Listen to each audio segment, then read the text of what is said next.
Good afternoon. It's Wednesday the 14th of February and I've just got home from completing the 7th of 53 consecutive 5-mile walks from the Gresford Disaster Memorial to the Miners Rescue Station and back again.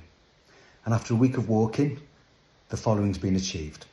67,284 steps, 35 miles, 11.3 hours and a handsome £945 donated to the Miners Rescue. So a massive thank you to everybody who's made a contribution. That leaves a mere 416,000 steps, 231 miles and 74 hours to complete. The mood might not be as good next week. Following on from yesterday's film and the intolerable conditions, back-breaking work and measly wages afforded the miners, it might be reasonable to ask, why did they put up with it? Sadly, they had no or little choice. The Wall Street crash precipitated a global depression that saw the demand for goods and raw materials fall away. Men were laid off, factories closed, and overseas trade almost ceased entirely. Added to this, World War I reparations resulted in Germany providing coal to Britain and other European nations, and this badly damaged our export markets. Coal mining as an industry had the third highest levels of unemployment in Britain, causing depression in areas such as Wrexham, where there were coal fields. As these areas had focused almost exclusively on coal mining, there was very little alternative employment.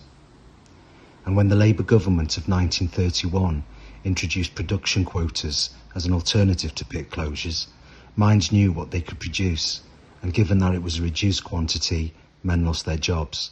400 from Gresford, 600 from neighbouring Cley, Maine, and they had no option other than to accept reduced hours. In the words of Beverley Tinson, author of the Gresford Letters, this caused untold hardship and suffering, for a man had to work less than 3 days a week to qualify for unemployment payments. Ithell Kelly, the last acting manager at Gresford before it closed, described how his father in 1934 would bring home a mere 14 shillings a week. There were 11 of us children. 10 shillings was the rent money. I can't begin to tell you how hard it was for the families. The deprivation was enormous, and although the conditions in Gresford were extremely difficult, people would be reluctant to pack up that, as there were no other jobs. Unemployment stood at 41% in the Wrexham area. Socially, the majority of working people were a very deprived class. Tomorrow our focus shifts to the actual disaster itself, and the significance of the footage you're watching right now will become apparent.